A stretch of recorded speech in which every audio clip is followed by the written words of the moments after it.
ሸገር ካፌ ሸገር ካፌ ሸገር ካፌ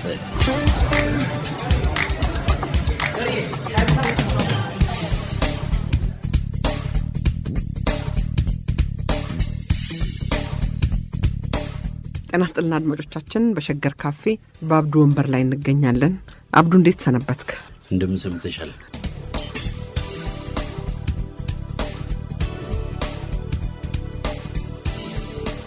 የተከበራችሁ አድማጮቻችን የዛሬው የሸገር ካፌ ውይይት አሁን በስራ ላይ ባለው የሀገራችን ህገ መንግስት ላይ ይሆናል።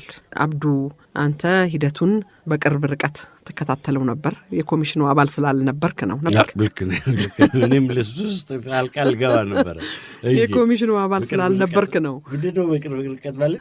በጣምም ሩቅ ሳትሆን በጣምም ቅርብ ሳትሆን በቅርብ ርቀት የህገ መንግስቱን የማርቀቅ ሂደት በቅርብ ርቀት ተከታተለው ስለነበር አንደኛ የህግ ባለሙያ ነህ፣ ሁለተኛ በወቅቱ ፍትህ ሚኒስቴር ሬጅስትራርም ነበርክ። ስለዚህ ለዚህ ነው በቅርብ ርቀት ያልኩት። ህገ መንግስቱ የተረቀቀበትን አገባብና ሂደቱን እናነሳለን ዛሬ። ይቻላል። እውነትሽን ነው። የቅርብ ርቀት ትርጉሙ ምንም ይሁን ፍዝ ተመልካች አልነበርኩም። እሱን ማለት ነው። ንቁ ተሳታፊ አልነበርኩም። ንቁ ተሳታፊ በየትኛው ትርጉም ህገ መንግስቱን በማርቀቅ በምን አይነት ነገር ግን ፍዝ ተመልካችም አልነበርኩም። ከተተለዋለሁ እንግዲህ ሚሞሪው ምንድነው ካልከዳ በስተቀር ማየት ይቻላል። ስለዚህ እውነትሽን ነው። በየአመቱ ይከበር ነበር፣ አሁንም ይከበራል።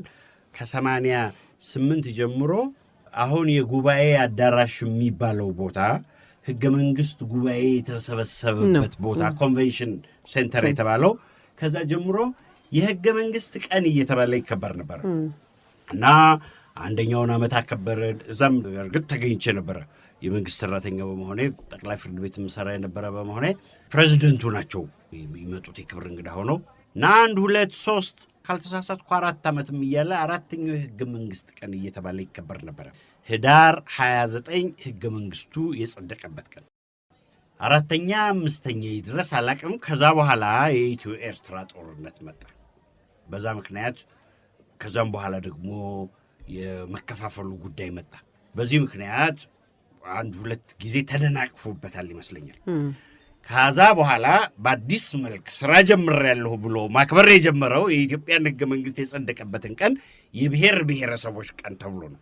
ከዛ በመጀመር ነው እንግዲህ የኛና የአውሮፓውያን የዘመን አቆጣጠር በእንደዚህ አይነት ሁኔታ ተናግቶ እንደሆነም አላቅም።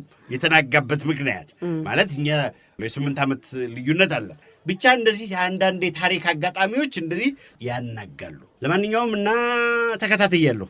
የተከታተልኩትና በበለጠ ደግሞ እንደ ዜጋ ለማንም ክፍት በሆነው ጉዳይ የተከታተልኩት የሽግግር መንግስቱ ጋር ቀርቦ የህገ መንግስቱ ረቂቅ የሽግግሩ መንግስት የተወካዮች ምክር ቤት አቶ መለስ ሰብሳቢ የሆኑበት በሱ ላይ ያው ታውቂዋለሽ ከፍተኛ ውይይት ሲደረግ ማይረሱ ሰው እነ ሻለቃ አድማስ ያሉ እነሱን ሁሉ ትዝ ይሉሻል። እና ያን ጊዜ ሁሉ በቴሌቪዥን ይተላለፍ ነበር። ከዛ በኋላ ደግሞ የህገ መንግስት ጉባኤ ራሱ ሲነጋገርበት ያው የታወቁ ነገሮች ናቸው። ህገ መንግስቱ የማርቀቅ ሂደት ከሁሉም በላይ ከማን ጋር ተያይዞ ይነሳል? ከዚህ ከመገንጠል መብት ጋር የራስን እድል በራስ መወሰን እስከ መገንጠል መብት ድረስ የመሬት ጉዳይ የመሳሰሉት አሉ። ሌሎችንም አላቸው። እና እንዴት ተጀመረ? መጀመሪያ እንዴት ተጀመረ አካሄዱ? መጀመሪያ ከሽግግር መንግስቱ እንጀምር። የሽግግር መንግስቱ በቻርተሩ ተቋቋመ። ቻርተሩ ማለት ሐምሌ 15 ቀን 83 ዓመተ ምህረት የጸደቀው የኢትዮጵያ ሰላማዊና ዲሞክራሲያዊ የሽግግር ጉባኤ ቻርተር ምን ብሎ ወሰነ? እንግዲህ ግንቦት 20 ኢህአዴግ የገባበት ነው። ከዛ በኋላ የ1 ወር ተኩል ያህል የኢህአዴግ ጊዜያዊ መንግስት ተቋቋመና ሲመራ ቆየ። ልብ አድርግ። ዛሬ ኢህአዴግ መንግስትም ይባላል። ዛሬ ኢህአዴግ ባብለጫ ድምፅ ያገኝበት የኢህአዴግ መንግስት የሚባልም ነበረ። በትክክለኛው በቃሉ አግባብና በህግ ቋንቋ ኢህአዴግ መንግስት የሚባል ነበር። ከግንቦት እስከ ሰኔ 20 እስከ ሰኔ 15 ድረስ ያለው የኢህአዴግ መንግስት ነበር፣ ጊዜያዊ መንግስት እና ቻርተሩን አጸደቀ። ቻርተሩ ከጸደቀ በኋላ በቻርተሩ መሰረት የሽግግር ፕሮግራም ተነደፈ። ምን አደረገ? አገሪቱን ወደ ተሟላ ዲሞክራሲያዊ አስተዳደር ለመምራት ይቻል ዘንድ የሚከተሉት የሽግግር ወቅት መመሪያዎች ወጥተዋል አለና የተወካዮች ምክር ቤት የህገ መንግስት አርቃቂ ኮሚሽን አባሎችን መርጦ በማቋቋም የህገ መንግስት ረቂቅ እንዲዘጋጅ ያደርጋል። ህገ መንግስት አርቃቂ ኮሚሽን ረቂቅ ህገ መንግስቱን ለተወካዮች ምክር ቤት ያቀርባል። ረቂቅ ህገ መንግስቱን የተወካዮች ምክር ቤት ተመልክቶ ካጸደቀው በኋላ ለውይይት ወደ ህዝብ እንዲቀርብ ይደረጋል። የመጨረሻው ረቂቅ በረቂቅ ህገ መንግስቱ መሰረት የመጨረሻው ረቂቅ ልበርጊ በረቂቅ ህገ መንግስቱ መሰረት በህዝብ ለሚመረጥ ህገ መንግስታዊ ጉባኤ ቀርቦ ይጸድቃል። በጸደቀው አዲስ ህገ መንግስት መሰረት የብሔራዊ ምክር ቤት ምርጫ ይካሄዳል። የሽግግር መንግስቱ በብሔራዊ ምክር ቤት ውስጥ የድምፅ ብልጫ ለሚያገኘው የፖለቲካ ድርጅት ወይም ድርጅቶች ስልጣን ያስረክባል። የተጠቀሰው ህዝባዊ ምርጫ የሽግግር መንግስቱ ከተመሰረተ ከ2 ዓመት ባልበለጠ ጊዜ ይካሄዳል። ሆኖም በተወካዮች ምክር ቤት አማካኝነት ከ6 ወራት ላልበለጠ ጊዜ ሊራዘም ይችላል። ስለዚህ የሽግግር መንግስት ተቋቋመ። የሽግግር መንግስቱ ዕድሜ ተቆርጦ ተወሰነ። ምክንያቱም ከዛ በፊት ጊዜያዊ የሚለው ነገር በሀገራችን ላይ ችግር ስለነበረበት ብዙ ውይይትም ነበረ። በቃ ጊዜያዊ የሆነ እንዲሁ ደግሞ ሌላ መጣ ባለተራ እንዳይባል፣ ስለዚህ ከ2 ዓመት ተኩል ይበቃል። ግማሽ ዓመት ደግሞ ራስህ ልትጨምር ትችላለህ፣ ከዛ በላይ ግን አትሄድም ተባለ። ልብ አድርጊ። አሁን እዚህ ውስጥ መዓት ጥያቄዎች አሉ። ቢያጨምረውስ ከ3 ዓመትም በላይ ደግሞ አሁን ሲያሰኘህ መጨመር ትችላለህ እንዳይባል የሽግግር መንግስቱና ይሄንን የሽግግር መንግስቱን ያቋቋመው አካል እኩል አካል አይደሉም። ከሽግግር መንግስቱ በላይ የሆነ የተባለ ሽግግሩን እንዴት ይሁን ብለው የተለያዩ አቋም ያላቸው ተሰባስበው ይሄንን ማንዴት ሰጡት። ልብ አድርግ፣ አንተ እንደዚህ ታቋቁም፣ ሽግግር ፕሮግራሙ እንደዚህ ተነድፏል፣ በ2 ዓመት ጊዜ ውስጥ ሽግግሩን ማጠናቀቅ አለብህ፣ ህዝብ ለመረጠው እንደዚህ ታደርጋለህ፣ ከዛ በላይ ግን መሄድ አትችልም ተባለ። መጀመሪያ ይሄንኑ ጉዳይ እንደውም እዚህ ለማየት ለምንድን ነው ሽግግር የተፈለገበት? ለምን መሸጋገሪያ አስፈልገ? ዝም ብሎ መጥቶ ህገ መንግስት ማጽደቅ አይቻልም ወይ? ዝም ብሎ መጥቶ ማድረግ አይቻልም ወይ? ይሄ የዛሬ 40 ዓመት የተነሳውን ገና በእንትን ላይ ያለ ምንም ነገር ሳይጀመር ምንም ሳይያዝ ህዝባዊ መንግስት ይቋቋም እንደተባለው አይነት እንዳይሆን መጀመሪያ ሰው ቋሚ መንግስት ለማቋቋም ምን አይነት መንግስት ይቋቋም፣ አማራጮቹ ምን ናቸው የሚል ነፃ ንግግር፣ ነፃ መደራጀት፣ ነፃ ምናምን ያስፈልገዋል። ስለዚህ የሽግግሩ መንግስት ዋነኛ ቁም ነገር ህገ መንግስት ማጽደቅ ብቻ ሳይሆን ከሁሉም በላይ ደግሞ ሁሉም ሰው የታገለው ሁሉ ተቃዋሚዎች ሁሉ ሊስማሙበት የሚችል ሚኒመም የዲሞክራሲ ፕሮግራም እንዲኖር ያስፈልጋል። ዝም ብሎ ዛሬ ከእስር ቤት አውጥተሽ ለቀሽኝ በልሂድ ብትይ እንደውም መረ እስር ቤት መልሱኝ ነው የምትይው። አታውቂውም፣ ይጨልምብሻል፣ ምን ይልብሻል። ስለዚህ አገር መፍታታት አለበት፣ ዲሞክራሲ መለቀቅ አለበት። በዛ ሁኔታ ይሄ የተላቀቀ ነገር ነበረ። ደርግ ወደቀ፣ የሚገዛ የለም፣ ታጋዮች ናቸው። ታጋዮቹ በምንስማማበት ነገር እናደርግ ተብሎ ነው። የተለያዩ ጥያቄዎችም ስለሚነሱ ጉዟችንን መጀመሪያ እናንጥፍ ተብሎ ነው። ስለዚህ በ2 ዓመት ጊዜ ተኩል ውስጥ ስትፈልግ ደግሞ ማንዴት ሰጥቻለሁ፣ ከግማሽ ዓመት ያልበለጠ ጊዜ ታደርጋለህ ተባለ እና ችግሩ ግን 2 ዓመት ተኩሉ ሳይበቃ የሽግግሩ ዘመን አለቀና በዚህ ምክንያት ጥያቄ ተነስቶ ነበር። ህገ ወጥ ነህ አንተ። ለምሳሌ ከተነሱት ጥያቄዎች መካከል በሽግግሩ መንግስት ወቅት ክሶች ተመስርተው ነበር። ለምሳሌ የደርግ ክሶች የተመሰረቱት በህገ መንግስቱ ተፈጻሚነት ወቅት አልነበረም። ስለዚህ እንደውም አንድ በጣም የታወቁ አንዱን ጠበቃ ይሄንን አይነት ጥያቄ ሊያቀርብ አይችልም፣ ጊዜያዊ መንግስት ነው ምናምን መንግስት ነው ተብሎ እንደውም የሽግግሩን ዘመን 3 ዓመት ብለዛውም ተወካዮች ምክር ቤት ግማሽ ዓመት የህዝብ ተወካዮች ምክር ቤት የተቋቋመው ከህዝብ ተወካዮች ምክር ቤት በላይ የሆነ ቻርተሩን ያጸደቀ ለአነስተኛ ስልጣን ላለው ለጊዜያዊ መንግስት ለሽግግሩ መንግስት ከ2 ዓመት በላይ ልትቆይ የምትችለው አነሰኝ ብለህ በምትጨምረው ግማሽ ዓመት ተደምሮ ስለዚህም ከ3 ዓመት በላይ ሽግግሩ ሊፈቅድ አይችልም ብሎ ያለውን አንድ ጠበቃ ምን ብለው ምክርክር ላይ ያቀረቡት የሽግግሩ ዘመን ከላይ እንዳይተነፍስ ከታች እንዳይፈስ በ3 ዓመት ተቋጭቷል። ከዚህ በላይ ልታራዝሙት አትችሉም። ህግ ይሄንን ብሏቸዋል። ከዛ በላይ ብታደርጉት ህገ ወጥ ናችሁ የሚል መከራከሪያ ሁሉ ቀርቦ ነበር። ካለፈ ላይ ቀር ነው ራው ብዬ ነው እና በዚህ ጊዜ ውስጥ ነው የጸደቀው። ሩጫ ነበር። ራሱ የህገ መንግስት ኮሚሽን 84 ዓመተ ምህረት ስልሽ እንዳያሳስትሽ ነሐሴ 12 84 ዓመተ ምህረት ነው የተቋቋመው የህገ መንግስት ኮሚሽን። የህገ መንግስት ኮሚሽን ማለት ምን ማለት ነው? እዚህ ቅድም እንደነገርኩሽ ህገ መንግስት ማርቀቅ ነው ስራው። ህገ መንግስት የሚያረቅ ህገ መንግስት ኮሚሽን የሚባለው የተወካዮች ምክር ቤት የህገ መንግስት አርቃቂ ኮሚሽን አባሎችን መርጦ በማቋቋም ህገ መንግስት ረቂቅ እንዲዘጋጅ ያደርጋል። ህገ መንግስት አርቃቂ ኮሚሽን ረቂቅ ህገ መንግስቱን ለተወካዮች ምክር ቤት ያቀርባል የሚባለውን መቼ 84 ዓመተ ምህረት ይሄ 83 ሐምሌ 15 ቀን ወጣ። ከዛ የህገ መንግስት ኮሚሽን ማቋቋሚያ አዋጅ ወጣ። እሱን አንዳንድ ነገሮችን ልንገርሽ ብዬ ነው።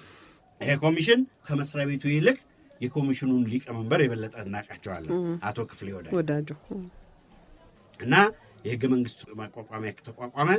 አገሪቱን ወደ ተሟላ ዲሞክራሲያዊ አስተዳደር ለመምራት ከሚከናወኑት ተግባሮች አንዱ ዲሞክራሲያዊ መንግስት የሚቋቋምበትንና ህዝቡ የሚተዳደርበትን ህገ መንግስት ማዘጋጀት በሽግግሩ ቻርተር የተመለከተ በመሆኑ የህገ መንግስት ረቂቅ አዘጋጅቶ በማቅረብ ረገድ በዚሁ ቻርተር መሰረት ኃላፊነት የሚጠበቅበት አንድ ኮሚሽን ማቋቋም ስላስፈለገ ተቋቋመ። ምንድነው የኮሚሽኑ ተልእኮ? የኮሚሽኑ ተልእኮ በቻርተሩ መንፈስ አዲሲቱ ዲሞክራሲያዊት ኢትዮጵያ የምትመሰረተበትንና የምትተዳደርበትን ህገ መንግስት ማርቀቅ፣ ረቂቁ በተወካዮች ምክር ቤት ተቀባይነት ሲያገኝ ለህዝብ ውይይት ማቅረብ፣ ከህዝብ ውይይት በተገኘው አስተያየት መሰረት የመጨረሻውን ረቂቅ አሻሽሎ በተወካዮች ምክር ቤት ከጸደቀ በኋላ ለህገ መንግስት ጉባኤ ማቅረብ ይሆናል። ከዛም ይጸድቃል ወይም ሲፈልግ ይጥለዋል ነው መርሆ። በዚህ መሰረት ነሐሴ 12 84 ዓመተ ምህረት ተቋቋመ። የህገ መንግስት ኮሚሽኑ ግን ስራውን የጀመረው የረቂቁን ዋናውን ጉባኤውን የጀመረው ከየካቲት 17 85 ዓመተ ምህረት ጀምሮ ነው እና እንግዲህ ብዙ ውይይቶች ተካሂደዋል። በዛ ጊዜ በውስጣቸው ከዛም ለህዝብ ሲያቀርቡት ምናምን ሲሉት እንደዛ ሄደ። ከየካቲት 17 85 እስከ መጋቢት መጨረሻ 86 ዓመተ ምህረት ድረስ የህገ መንግስት ማርቀቅ ጉዳይ እነሱ ጋር ቆየ እና ከዛ በኋላ እንግዲህ መጋቢት 86 ማለት ልብ አድርጊ መጋቢት 30 ምናምን 86 ነው ለተወካዮች ምክር ቤት የቀረበው ይመስለኛል። ከዛ በኋላ የህገ መንግስት ጉባኤ ደግሞ ተመርጦ ከጥቅምት 17 እዛ ውስጥ አንድ 13 ቀን 14 ቀን አለ ማለት ነው እስከ ህዳር 29 87 ዓመተ ምህረት ድረስ አንድ ወር ከምናምን ቀን ድረስ የህገ መንግስት ጉባኤ የተባለው የተመረጠው በህገ መንግስቱ መሰረት ባልጸደቀው ህገ መንግስት መሰረት ቀረበ።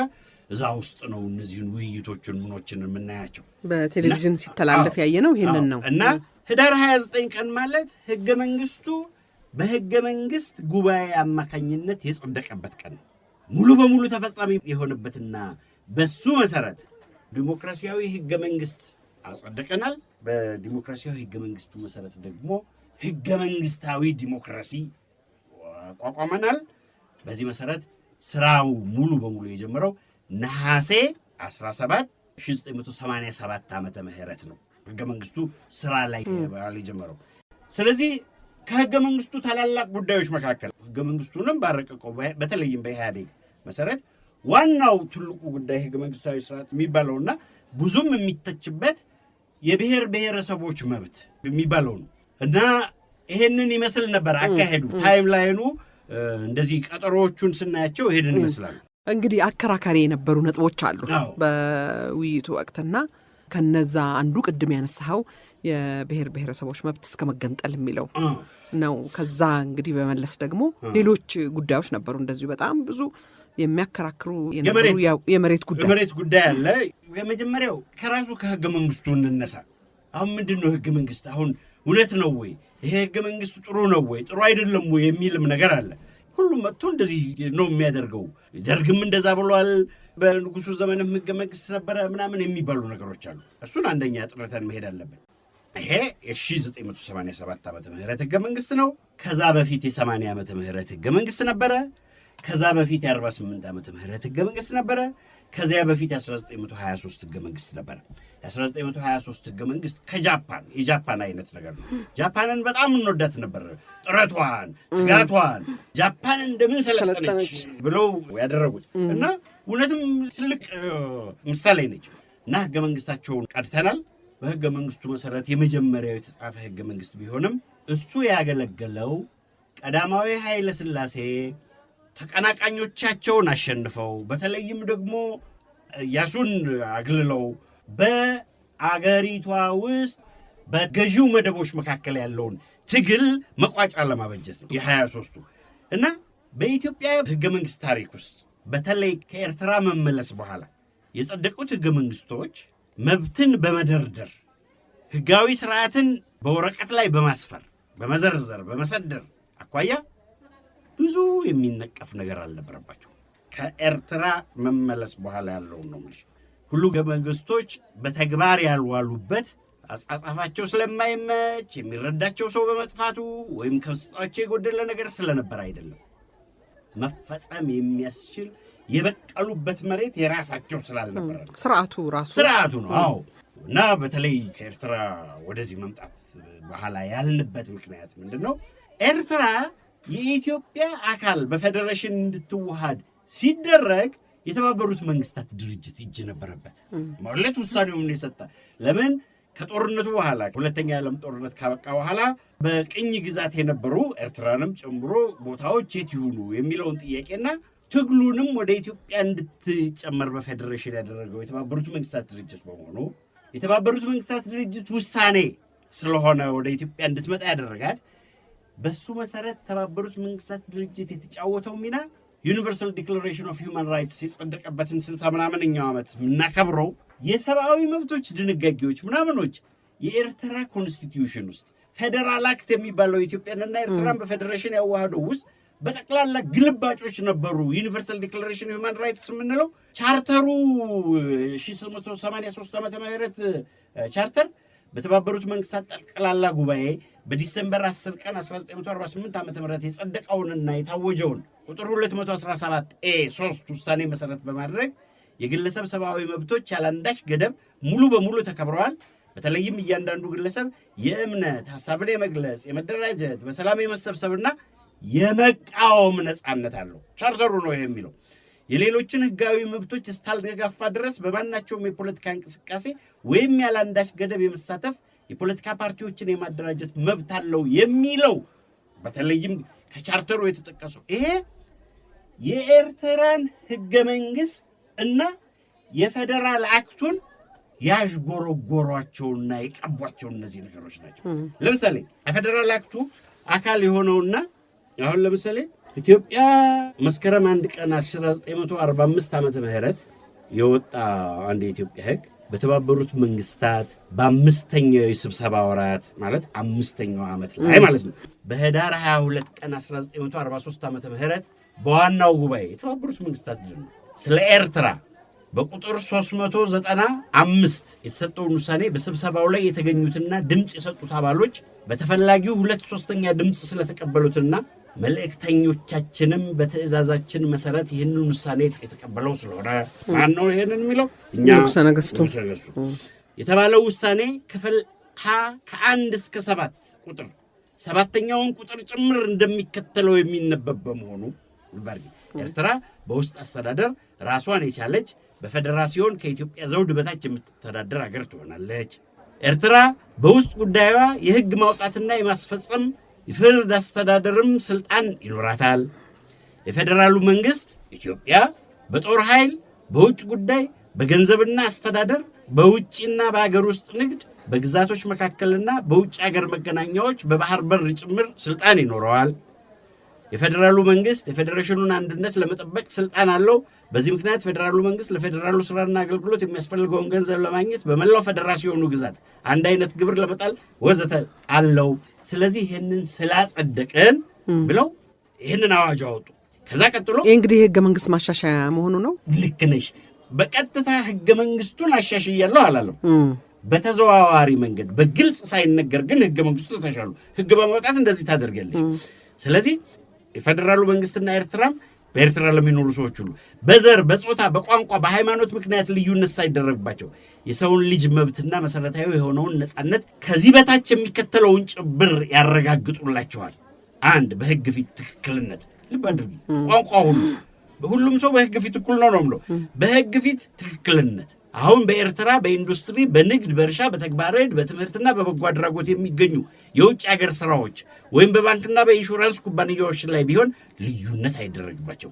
የሰው ህይወቱ፣ ነጻነቱ፣ ደህንነቱ ተጠብቆ እንዲኖር ያለው መብት የተጠበቀ ነው። ንብረት የመያዝና የመልቀቅ መብት ማንም ሰው ቢሆን ያለ ህግና የሚገባ ዋጋ ሳይከፈለው ያለ ካሳ ንብረቱን ወይም የኮንትራት መብቱን አያጣም። ሐሳብን የመግለጽ ነጻነት እንዲሁም የሃይማኖትና የማናቸውም እምነት የመያዝና የመዘዋወር መብት፣ ለመማር ያለው መብት፣ ለሰላማዊ ስብሰባ የማድረግና ማህበር ለማቋቋም የነጻነት መብት፣ ህግ አስፈላጊ ካላደረገው በቀር ማንም ሰው ቤቱና የሚጻጻፋቸው ደብዳቤዎች እንዳይደፈሩበት ያለው መብት፣ ህግ በሚፈቅደው መጠን በየሙያው ለመሰማራት የሚያስችል መብት፣ የቆመውን ህግ በመጣስ ወንጀል በመስራት ላይ ካልተገኘ በቀር ደንበኛ ባለስልጣን ካላዘዘ ማናቸውም ሰው መያዝ ወይም መታሰር የለበትም። በህግ ካልሆነ በቀር ማንም ሰው ተገዶ ከሀገር አይወጣም።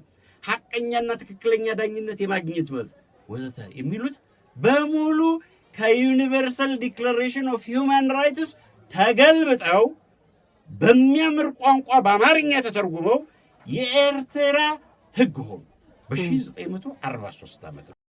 የኢትዮጵያ ህገ መንግስት ግን የ1923ቱ ንጉሱ የሰጣቸው መብቶች የሚል ናቸው። ይሄኛው ግን ህጉስ ህግ መብት አይሰጥም፣ መብትህ አንተ ውስጥ ነው የሚል ነው። ስለዚህ የኢትዮጵያ መንግስት የግድ ህገ መንግስቱን ማሻሻል አለ። እንደዛም ቢሆን ግን ዘይትና ውሃ ሆነ የኢትዮጵያ የቀድሞ ስርዓትና የኤርትራ ፌዴሬሽን። ልክ ነሽ። እዛ ላይ ነጻነት ስም አለ። በስምም ባይሆን እንደውም የኤርትራ ህገ መንግስት የሚባል ስለ ህግ የበላይነት የህግ የበላይነት የሚለውን ስታዩ የህግ የበላይነትን ትርጉም ይገዛል። የህግ የበላይነት ማለት ሰዎች ህግ ሲያጠፉ ይታሰራሉ፣ ይቀጣሉ ማለት አይደለም። መንግስት ራሱ በህጉ ይመራል፣ ያወጣውን ህግ አይጥስም፣ እንዳመቸው አይኖርም የሚል ነው እዛ ያለው። ስለዚህ አሁን ኢትዮጵያ ውስጥ ምን ውጤት ፈጠረ? የኤርትራ ወደ ኢትዮጵያ መምጣት፣ ኢትዮጵያ በዛው በ23 ዓመቱ ህግ መሰረት መሄድ፣ የፌዴራል አክት የሚባለውና የኢትዮጵያ 1923 ህገ መንግስት የኢትዮጵያ የበላይ ህግ ሆነ። በአሮጌ ምናምን ላይ አዲስ መጣፍ ምናምን ሆነ። ስለዚህ 1948 ዓመተ ምህረት ህገ መንግስት ማሻሻያ ተደረገ። ኢትዮጵያ የ1948 ዓመተ ምህረት ህገ መንግስት የተሻሻለውና ደርግ በ67 ዓመተ ምህረት ያገደው ህግ እንዳልኩሽ ነው። እንደ ሌሎች ከኤርትራ በኋላ እንደመጡት ህገ መንግስቶች የደርግንም ህገ መንግስት ጨምሮ ይሄ ቀራቸው ይሄ ምናምን የሚባል ብዙ አይደለም። ችግሩ ሹማምንት ህግ የማያከብሩ የህግ የበላይነት የማይከተሉ ራሳቸው ከህግ በላይ የሆኑ መሆናቸው ነው። እንደውም አሁን የዩኒቨርሳል ዲክላሬሽን ኦፍ ሂውማን ራይትስ ሲከበር የሰማ ነው ስለ መብቶች ገደብ የሚናገረው በኤክሰፕሽን ከዚህ በስተቀር መብቶች አይገደቡም ነው። የሌሎች ሰዎችን መብት ለመጠበቅ የአገር ደህንነትን ለመጠበቅ የህዝብ ሞራልን ምናምን ለመጠበቅ ካልሆነ በስተቀር መብቶች አይደረጉም የሚልና አሁን በ68 ምናምን ዓመተ ምህረት ታሪኩ ውስጥ እየተገነቡ እነዚህ ናቸው ብሎ የበለጸጉ ናቸው። የ1948ቱ ህገ መንግስት የመብት ገደብ ድንጋጌ ምን ይላል መሰለሽ? የሌሎችን ሰዎች ነጻነትና መብት ለማክበር ደግሞም የሚያስፈልገውን የህዝብ ጸጥታና ጠቅላላ ደህንነት ለመጠበቅ ካልሆነ በቀር በዚህ ምዕራፍ ከዚህ በላይ ባሉት አንቀጾች ውስጥ መተማመኛ የተሰጣቸው መብቶች በሌላ በማናቸው ምክንያት አይቀነሱ። የመንግስትን ቃል ተመልከቱ። መተማመኛ ነው የሰጠው እነዚህ መብቶች አሉ ነው እንጂ መብት ሰጥቻለሁ የሚል መንግስት የለም። 23ቱ መብት ሰጥቻለሁ አለ። ይሄ ግን ሰለጠነ። አሁን ግን አብዱ እንመለስና ወደዚህ ተነሳህበት ቅድም ስርዓቱ የተፈጠረበት መሬት ነው እንግዲህ አንድን ህገ መንግስት ተግባራዊ ሊያደርገው አገርሽን ያደራጀሽበት አይነት ሁኔታ አገርሽን በመንግስትና በህዝብ መካከል ያለውን ግንኙነት በመንግስት የስልጣናት መካከል ያለው ግንኙነት ለመንግስት ራሱ የተሰጠው ስልጣን ውስንነት እንደዚህ የመሳሰሉት ነገሮች ራሱን ህገ መንግስት ሊጠብቀው አሁን ድሮ አባቶቻችን መጠበቂያ ያለው ይሄ መሳሪያ ሲሉት ሰማይልሽ አይደል መጠበቂያ ከሌለው ሲመጣ ይነካዋል ይተኩሳል መጠበቂያ ካለው ግን ልጆች አጠገብ ብታስቀምጩ ሁሉ አይባርክም ስለዚህ እንደዚህ መንግስት አንድ ጥፋት ሲያጠፋ የመንግስት የስልጣን አካላት አንድ እንደዚህ ሲያጠፉ ከህዝብ ትግልና ከህዝብ ዕውቀት ጋር አፈናጥሮ የሚጥል ህገ መንግስት እንዲኖር የበቀለበት መሬት ራሱን ያበቀለው የተዋሃደው መሆን አለበት ከአውስትራሊያ እኮ ባህር ዛፍ አምጥተን እዚህ ስንጠቅሎ መብቀል የጀመረው ይሄም መሬት ምቹ ስለሆነለት ነው ስለዚህ የተረቀቀበት መንገድ የጸደቀበት መንገድ ስር የሰደደበት መንገድ ህዝብን አእምሮ ጨምድዶ የያዘበት መንገድ የኔ ነው የማለቱ መንገድ የህዝብ የመንግስትም ቀልድ አይደለም ይሄ ብሎ ሹመት ሽሞት ነው ብሎ የተያዘበት መንገድ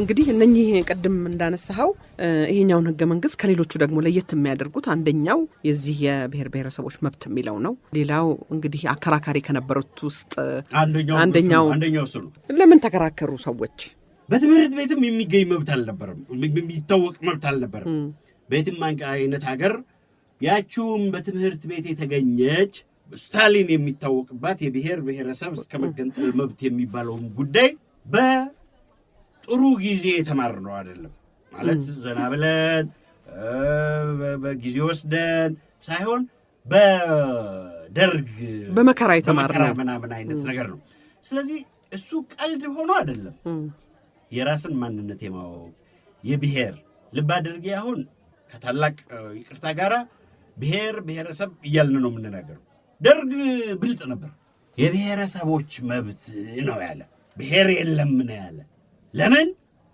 ሲወርድ ሲዋረድ በመጣው የስታሊን አስተምህሮት መሰረት መገንጠል የሚችለው ካፒታሊስታዊ ኢኮኖሚ ሞረደው ብሔር ስለሆነ ኢትዮጵያ ውስጥ ብሔር የለም ስለዚህ ብሔረሰብ ነው አለ እንዳይገነጠል ኢህአዴግ ብሔርም ብሔረሰብም አለ አሁን ማነው ብሔር ማነው ብሔረሰብ እስከዛሬ ድረስ አልጠራም አማራ ብሔር ነው ብሔረሰብ ነው አይ ብሔር ብሔረሰብ አሁን አንድ ቃል ሆነ ይሄንን ማስረት አለብን ብሔር ብሔረሰብ ህዝብ የትኛው ነው ህዝብ የትኛው ነው ብሔረሰብ መወሰን አለብን እና ወደ ጀመርነው እንምጣና ይሄ ብሔር ብሔረሰብ ጉዳይ በቋንቋው በቋንቋውን ማሳደግ በቋንቋው ምናምን የሚባል እውነተኛ ጭቆና የነበረ መሆኑ አብረን የኖርነው ነው ምስክር ታሪክ አገላብጠን ምናምን ማለት አያስፈልግም ስለዚህ ችግራችን ይሄንን አለማወቅ ብቻ ሳይሆን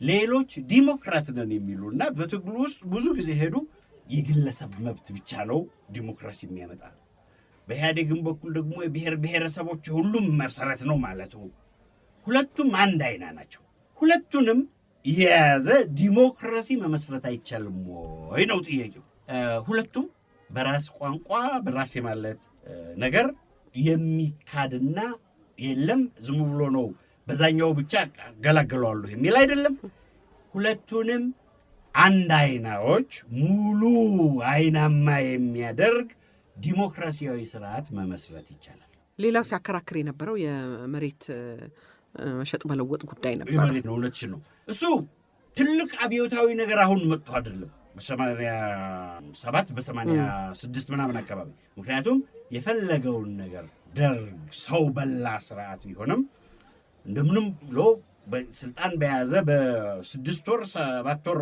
ባልሞላ ጊዜ ውስጥ ኢትዮጵያ ውስጥ ጉድ የሚባል ታሪክ የተወራው በመሬት አዋጅ የመሬት አዋጅ ስርዓቱን ለዋውጦታል በመሬት ላይ የተመሰረተውን መደብ ድምጥ ማጡን አጥፍቶታል።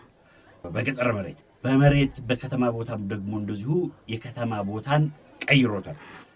ሽንቁርና በዛኒጋባ ያላቸውን በ3 ሺሊንግ የሚከራዩትንም ትርፍ ቤቶች ብሎ መውረሱ ጨምሮ የወረሰ መሆኑ ለጉድ መነገሩ የሚቀጥል ሆኖ ይሄ አሁንም ቀጥሏል እሱ የወረሳቸው። ነገር ግን ዛሬ በ305,000 ብር በካሬ ሜትር የሚገዛ ሀብታም ሁሉ አፍርተናል።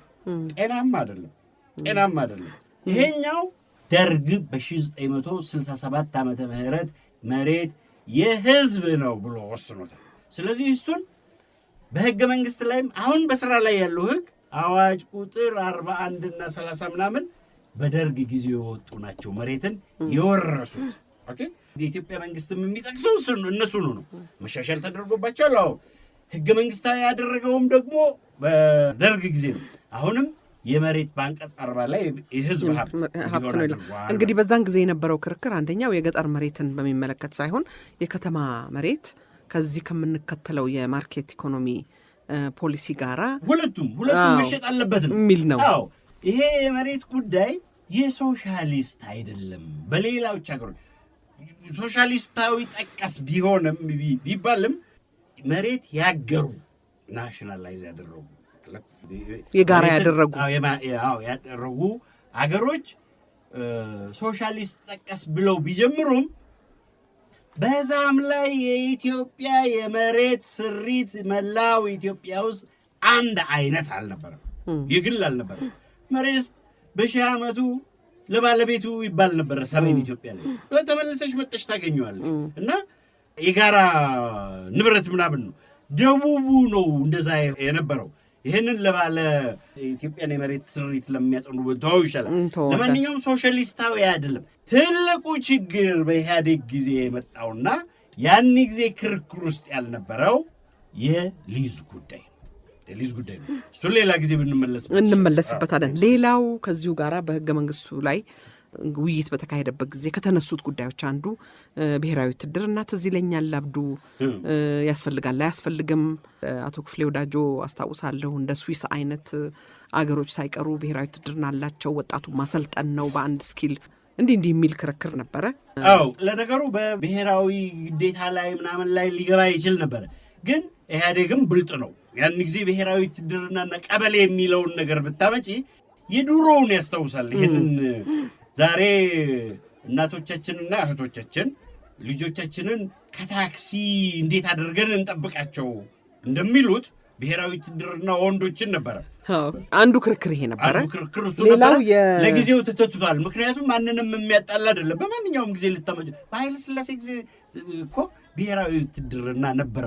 በስራ ላይ መዋል ሳይጀምር ነው አብዮቱ የመጣው እንጂ ብሔራዊ ውትድርና ይሄ ናሽናል ሰርቪስ የሚባለው ነገር የዩኒቨርሲቲ ተማሪዎች 3ኛ ዓመት ላይ ወደ ገጠር ሄዶ ትምህርት ማስተማር እንዲህ አይነት ነገሮች የትም ሀገር ያለ ነው። እዚህም ቢኖር አይከፋም ነበር። እንግዲህ ወይኛ እድሜያችን ገፋ ስላለ ይሆናል። አብዱ ነገ ህገ መንግስታዊ አይደለም ብሎ ሊከራከረው የሚችል የለም። በጦርነት የመማገድ የሀገሪቷን የሰላም ፖሊሲ የምናምን ፖሊሲ የሚከተልና ህዝብ በበላይነት የሚገዛው የህዝብን ፈቃድ የሚያስፈጽም መንግስት እስካለ ድረስ ይሄንን የሚቃወም የለም።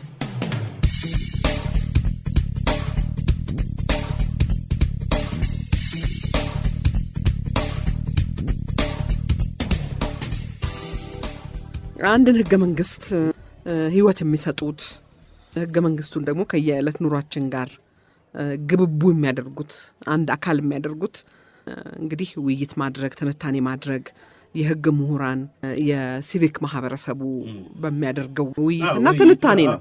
ጠባቂ ዘብ ቆሞ የሚጠብቅ ህዝብ ያስፈልጋል። ስለዚህ ይሄ ህገ መንግስት የየዕለት ጉዳያችን ውስጥ እንዲገባ በህግ አምላክ እንለው እንደነበረው ኧረ በደርጉ ኧረ በንጉሱ ኧረ በምናምኑ እንደሚባለው ሁሉ ይባል እንደነበረው ይሄም ህገ መንግስት እንደዚሁ በየተራው ሰው ንግግር ውስጥ እንዲገባና እንዲሰርጽ መደረግ የሚገባቸው ነገሮች አሉ። ምንድናቸው አብዱ? እና እስከዛሬም ያልተደረጉ ምንድናቸው?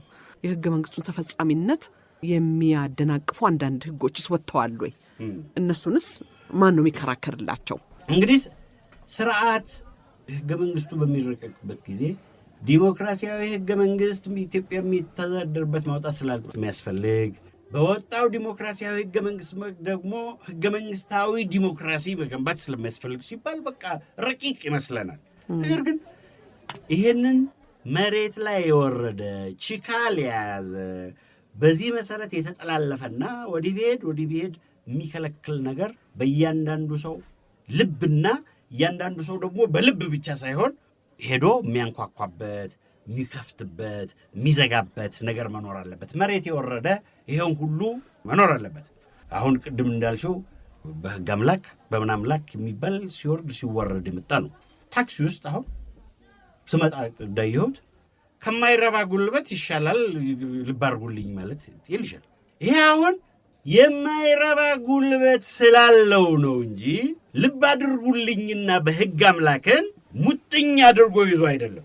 ይሄ የማይረባ ጉልበት ብሎ በጉልበቱ ባለመተማመን ብቻ ህግን መሸሸጊያ ጥጎ ያደረገ ልብ አድርጉልኝን መጽናኛ ልቦ ያደረገ ሰው ጉልበት ቢኖረው ኖሮ ሊልሽ ነበር ማለት ነው። ደግነቱ ለነሱ ከሱ የበለጠ ደግሞ ሌላ ባግል ጉልበት ይመጣል። ወይ ጉልበቱ ከየት ነው የሚመጣ? ወይ የደርግ አባል ይሆናል፣ ወይ የኢህአዴግ አባል ይሆናል፣ ምናምን ይሆናል። ከሱ ደግሞ የበለጠ ሌላ የኢህአዴግ አባል ይመጣል። በእንደዚህ አይነት ሲቴድ ስከተላት ልኖር አንችልም። ሁላችንም እኩል የሚሆነው በህግ አምላክ ይሄንን ልታደርግ አትችልም ማለት የቻልን እንደሆነ ብቻ ነው። ኦኬ።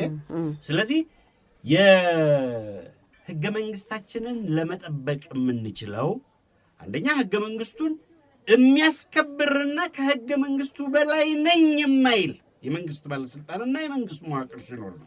ህገ መንግስቱ እኮ ዝም ብሎ እዚህ ለፖሊስ የሚነግረው ነገር በግልባጭ ለኢትዮጵያ ፌደራላዊ ዲሞክራሲያዊ መንግስት በግልባጭ ለምናምን የሚለው አጥቶ አይደለም። ፖሊስ 48 ሰዓት በላይ ማሰር አትችልም ብሎ የሚነገረው 48 ሰዓት በላይ ማሰር አትችልም የሚለው ይሄንን እኮ በሰርኩላር መበተን ይቻል ነበር።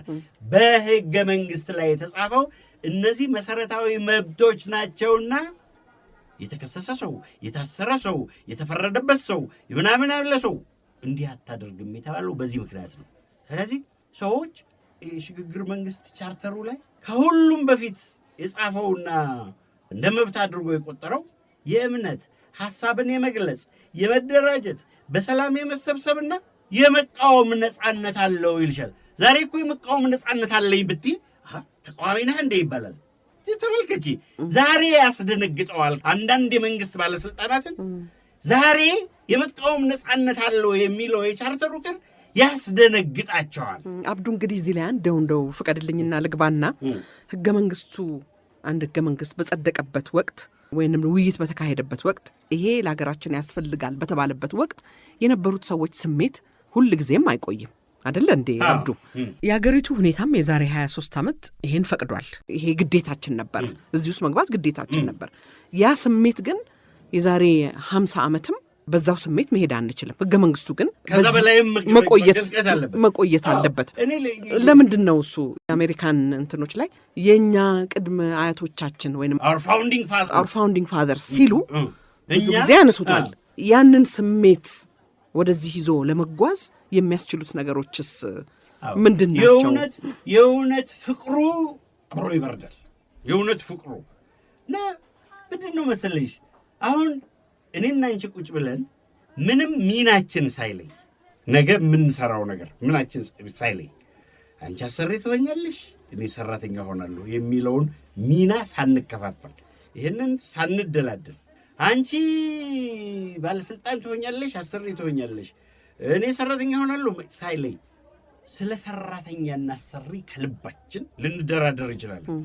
ነገር ግን አንቺ አሰሪ ትሆኛለሽ፣ እኔ ሰሪ ሆናለሁ ብለን ከተከፋፈልን በኋላ ህግ እናውጣ ብንል አንቺ ላሰሪ ታደያለሽ፣ እኔ ለሰራተኛ አይደለሁ። አረ ሰራተኛማ እንደዚህ ነው ምናምን ሾፌርና ጫኝና መሆኑን ሳንለይ እንደዚህ እናውጣ ብንል ተው እንጂ ይሄማ ፍትሃዊ አይደለም፣ ይሄማ ነውር ነው እንላለን። አንድ ሰው ሚናውን አረጋግጦ ካወጣ በኋላ ግን እንደዚህ ይቀየርበታል። አንዳንድ ጠባቂው ማን ነው ታዲያ? ይሄንን ነው ህዝብ እንዲሁ ዝም ብሎ ዘቢቁም ስንል ዘብ ለመጠበቅ የሚያስችለውን መሰረታዊ ነገር የሚያስጨብጥ ስርዓቱ ውስጥ መደላደል አለ። ብዙ ጊዜ ሁልጊዜም አቶ መለስን ስጠቅስ ባልጠቅሳቸው የዚህ ምክንያት ምንድን ነው መሰለሽ? ለምንድን ነው የእኛ ሀገር ሰው አቶ መለስ አሉት ሲባል ብቻ የሚፈራው የሚለው ያሳስበኛል። ፍርድ ቤት ቢሆን ያለው በቃ ባህላችንን ያጠናክርልን። ስለዚህ አቶ መለስ ወዳሉት ልመለስልሽ። በ1990 ምናምን አካባቢ ላይ የውጭ ዲያስፖራ መጥተው እዚህ በሚናገሩበት ጊዜ መከረኛው የዚህ ብሔር ብሔረሰብ የመናገር ነፃነት ምናምን ነገር ይነገራል እና በምታውቂው ቋንቋ በምታውቂው ቅላጼ አቶ መለስ ኢህአዴግን ካንሰር ማለት ይቻላል፣ ህወሓትን ካንሰር ማለት ይቻላል፣ የትግራይን ህዝብ ግን ካንሰር ማለት አይቻልም። ኦህዴድን ካንሰር ማለት ይቻላል፣ የኦሮሞ ህዝብ ግን ካንሰር ማለት አይቻልም እያሉ ይቀጥላሉ። እኔ ይህን ጊዜ ሲናገሩ አጠገባቸው ያሉ ይባላል እንደሚብለው ሳይደነግጡ አይቀርም የሚለው ስሜት ዛሬም አለኝ እና ለምንድን ነው እንዲህ የሚባለው? የመናገር ነፃነት ያንን ያህል የሚሄድ ነው፣ ገደብ የለውም አልልሽም። ያንን ያህል የሚሰፋ ያንን ያህል የሚሄድ ነው። ምን ይሆናል ኢህአዴግ ካንሰር ነው ቢባል? ምን ይሆናል ህወሓት ካንሰር ነው ቢባል? ህወሓትን የሚተካ ይመጣል። ከህወሓት የተሻልኩ ነኝ ማለት የሚችል መምጣት የለበትም። በትግራይን ህዝብ ንቅናቄና ነፃነት የሚመራ አንድ ፓርቲ ብቻ ነው ይባላል እንዴ? ስለዚህ ይሄንን ማለት የሚያስችል ዕውቀት ብቻ ሳይሆን ጠባቂ ነገር ያስፈልግሻል። እንደዛ አይነት ካልተደረገ በስተቀር እኛ ስለፈለግን ብቻ የሚፈጸም ነፃነት ከሆነ ዋጋ የለውም። እኛ መጥፎ ስንሆን የሚለወጥ ነፃነት ምን ዋጋ አለው ይሉ ነበር። ይህንን እንግዲህ እዚህ ላይ ነው የሲቪክ ማህበረሰብ የምትለው ሚናው፣ የህግ ምሁራን ትንታኔ መስጠት በየጊዜው ህብረተሰቡ ሚዲያም ሁሉንም ይመለከተዋል ይመስለኛል። እና አንድን ህገ መንግስት ነፍስ ከሚዘሩበት ነገሮች አንዱ ይሄ ስለሆነ በዚህ በኩል ብዙ ጊዜ ውይይት መደረግ አለበት። ወዴት እየሄድን ነው ብሎ የሚጠይቅ መኖር አለበት። ህገ መንግስቱ በጸደቀበት ጊዜ የነበረው ውይይትና የነበረው ስሜት የነበረው መንፈስ አብሮ ዘልቆ እንዲቆይ እነኚህ ነገሮች ያስፈልጋሉ። ለምን ዛሬ ይህን ማለት አንችልም?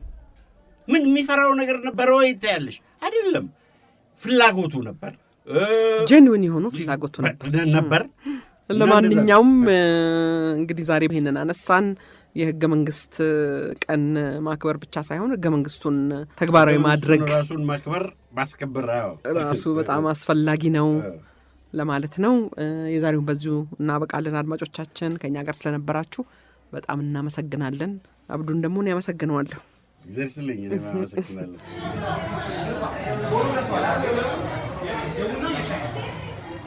ሸገር ካፌ ሸገር ካፌ ሸገር ካፌ